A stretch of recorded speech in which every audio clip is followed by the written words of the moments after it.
Now, we've all seen the incredible pictures coming out of Lismore over so many days now. Metres high piles of rubbish, homes and businesses destroyed, livestock swept away.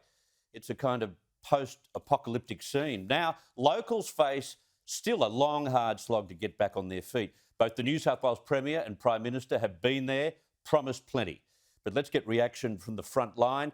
Steve Krieg is the Mayor of Lismore. He joins me now.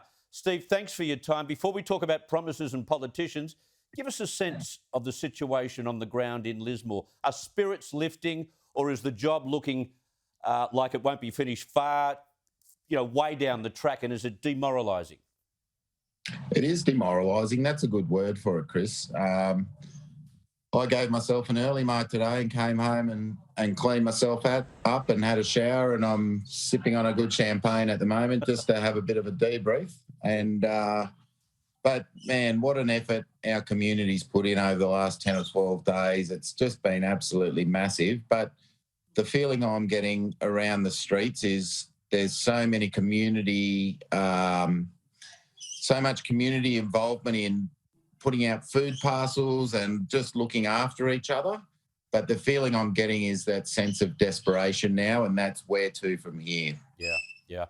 Are you getting the help you need in terms of rubbish removal? Because until you get rid of the rubbish, things are visually demoralising, aren't they?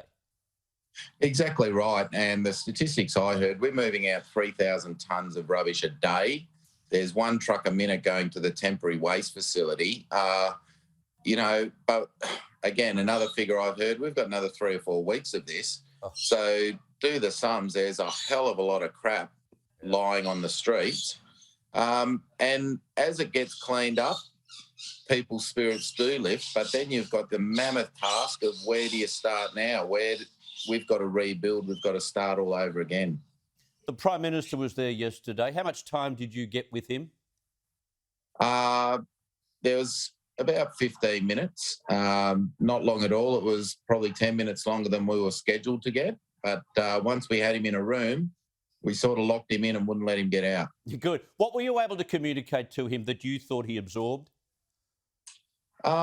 Just the sheer desperation of the situation. Its magnitude is something like you've never seen before. And I've said it many, many times, and I'll say it again. This is not a flood event. This is an absolute catastrophe. It's a natural disaster of the highest order. And it's just the magnitude of the work that we've got to do as a community and with the help from every level of government to rebuild and get back on track.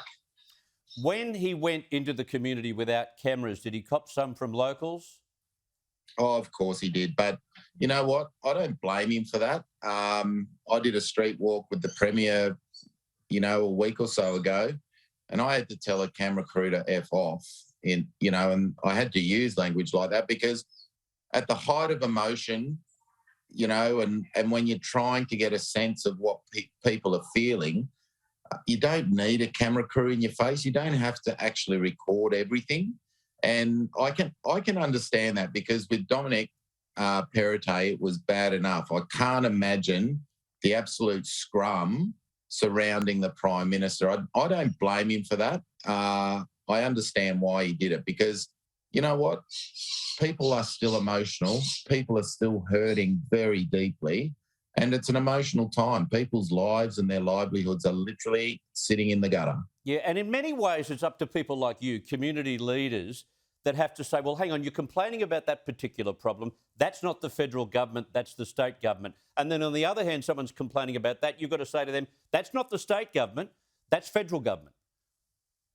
And what's been left out of this whole discussion is poor old local government. And we were having this discussion today. My general manager, my deputy mayor and I sat down and you know what?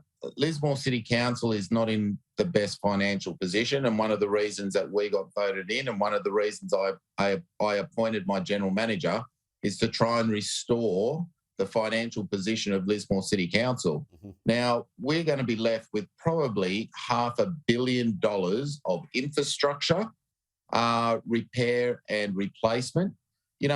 Chris, we're so bad at the moment. Our flood plan did our flood plan actually worked for Lismore City Council, but we don't even own a whippersnipper now after this event. Like, our depots got wiped out, everything happened. Like, we've got to replace that somehow.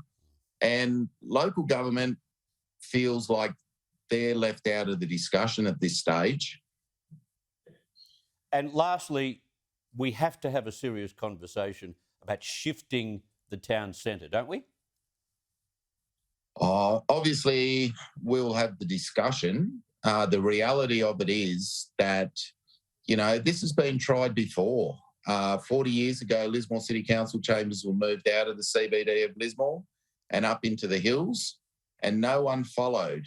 And, Right. you know, I've said this before, I'm not opposed to following the community demands on this or what they want to see, but you've got to understand that Lismore is where it is for a reason. There's a long history and a very good history behind why Lismore's where it is.